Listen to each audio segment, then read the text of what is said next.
The presence of Russian warships in Havana, Cuba last week, it's sounding the alarm about a possible escalation of tensions with the United States, stoking fears of a new Cold War. And while some political analysts have downplayed the incident, others have raised concerns about future implications.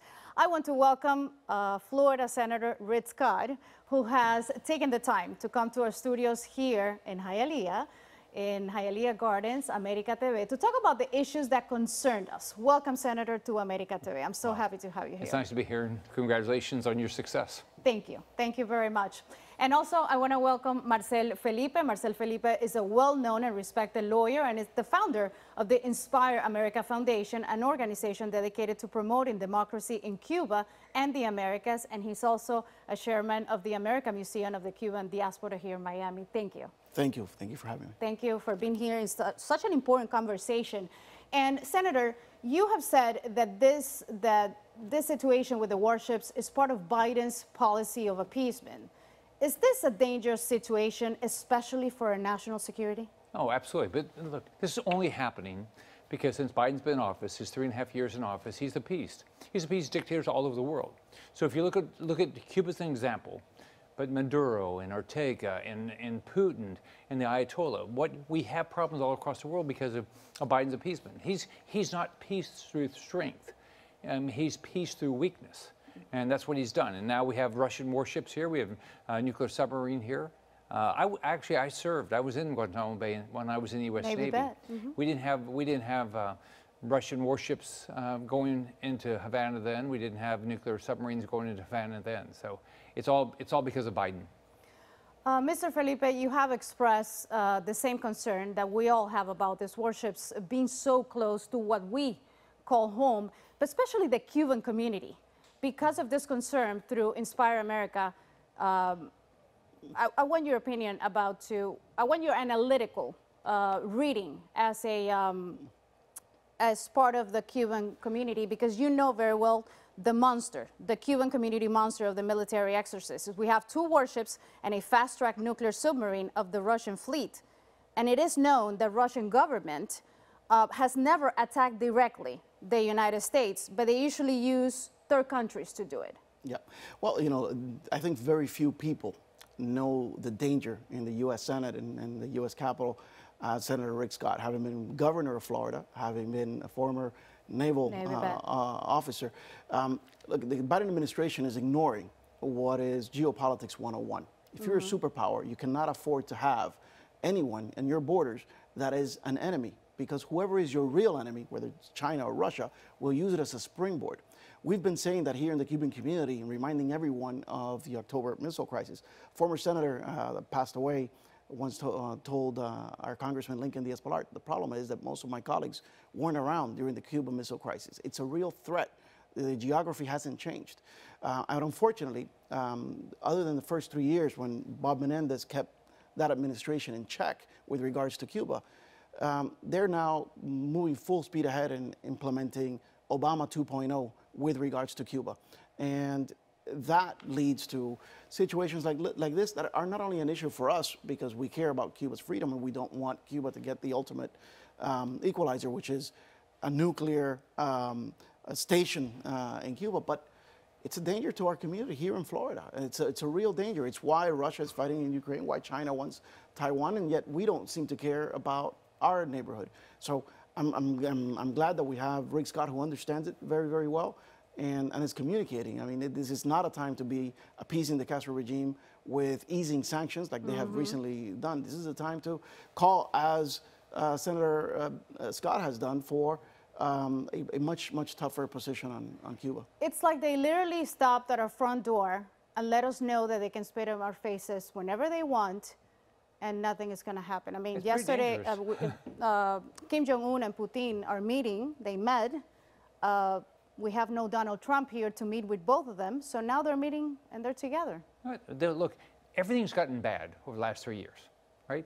When Trump was president, when the border was secure, we didn't have the inflation. But on top of that, Russia didn't invade Ukraine. Hamas didn't invade Israel. Israel didn't send rockets and missiles into Israel, right? And you look at now, we have Russian warships and Russian submarines right here in our backyard. in our backyard. That's the problem with not taking care of your own backyard is it's dangerous. One of the things I would add to that is this concept that Cuba is not a threat, which we now know has been implemented in the national security bureaucracy through Cuban spies, right? We had the example of Ambassador Rocha. I wrote an article called the Cuba's Trojan Horses in the American government. And few people understand that outside of Florida, because few people understand that a small impoverished island can dedicate so many resources to trying to penetrate the American national security structure. And one of the examples is now the intelligence community has reported that Cuba is planning to interfere in the elections. And why the elections here in Florida? Because we're the ones that know exactly what they're up to. And I'll finish with this. A former Cuban intelligence chief said, the United States can't compete with Cuba on intelligence matter because they don't have the resources to do so. I said, what do you mean? That's crazy. He said, it's quite simple. It's not how much money you have, it's how much money you dedicate. And when he would leave the UN post as an intelligence officer, they knew there were 2 FBI officers, but they had 20 Cuban agents. They just had to pick who follows the Cuban agents, and then other Cuban agents would go and do the mission. So I think outside of Florida, this is not so well known. That's why it's so important to have people who understand this issue. Senator, some Democrats have questioned if the controversy should force the United States to rethink its relationship with Cuba. Wouldn't this be a disastrous move? To rethink our relationship with Cuba? Yeah. No, we've got, look, one, we need to fight for freedom and democracy. But if we want to take care of our own national security, the Cuban government cannot be strong. They cannot have Russian weapons. They cannot have a stronger military. They cannot have a better economy. Because here's the difference. The United States wants to do good. The Cuban regime wants to do bad, right? And let's just look at last October 7th, what happened in Israel, okay? Hamas. Went in, 1,200 people are dead. Could that happen here? Look what happened in Afghanistan. Right.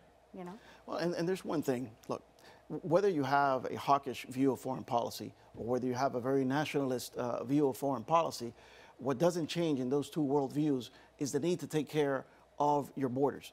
When you're thinking about why do we have so much immigration, illegal immigration in the United States, when you think about why are the Russians starting to put bases and the Iranians and the Chinese spy bases in Cuba or the Iranians in Venezuela, it's quite simple because we've abandoned our backyard. And regimes like the Castro regime are taking that role. And they're inviting the Chinese to do so.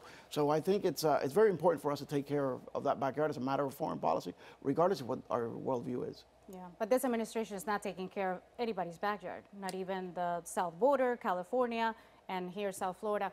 The Biden administration has opened our banking system to the so-called MIPYMES in Cuba. In other words, for money to be sent from Cuba through the U.S. to the rest of the world. How will we know that the Cuban regime will not use them to finance terrorism? How will the Department of State prevent it? Well, we know they will. We know they're going to. We're not going to prevent them. Look, it's a state sponsor of terrorism, right? They don't cooperate with the United States. The Biden administration said, oh, they were cooperating. Give me a break. I get intelligence briefings. There's no cooperation with Cuba. Exactly. So this is just pure appeasement for whatever reason. I don't get why Biden's doing it. It's making this entire country unsafe, whether it's the open borders, everything he's done. And think about this. We've had thousands of Chinese nationals, military age, that have come across our border. We have Maduro's, emptied his prisons and sent people here. Everything they're doing is bad for your security. If anyone knows how communism works, it's our community, our viewers, which are watching right now. And there is a lot of concern after the Biden administration removed Cuba from the list of countries that do not cooperate with the fight against terrorism. What comes next? Will they remove also the Cuba from the terrorism blacklist? I'm sure they're going to try. I'm sure that's the next step. This is Obama 2.0. This is a pure appeasement. That's exactly what this is. For whatever reason, Biden thinks if you just talk to people, if you talk to the Ayatollah, he was not going to do anything bad. Well, ask Israel if that's true. Exactly. Or if you talk to Cuba, they're going to change. They're not going to change. If you talk to Xi in China, he's not changing. These are people that want to demolish our way of life. They want to demolish our way of life. They don't like our way of life. I think very much as we're seeing with the Israeli-Hamas conflict, the Democratic operatives have identified, as their party has moved further to the left, small constituencies. And I think, you know, one of the leads here was, for a long time, was Joe Garcia, who originally said, you know, the Cuban community is secretly in favor of the Obama policies. Just try them and you'll see. And when that didn't work, now their next talking point is, well, you lost Florida anyways, so we might as well do whatever we want to do and appease the small socialist wing of the party. You know, Senator Menendez kept them at bay for a while. Now they're completely undone. They have declared war on the Cuban community. The Biden administration has declared war on the Cuban community. And this is coming from someone who has always tried to make sure this is a bipartisan issue. We really wanted this to be a bipartisan issue. We benefit when it parties should be, compete. right? It should be a bipartisan issue. But they came here a month ago, and the Undersecretary of State, Kirk Campbell, to try to understand the issue.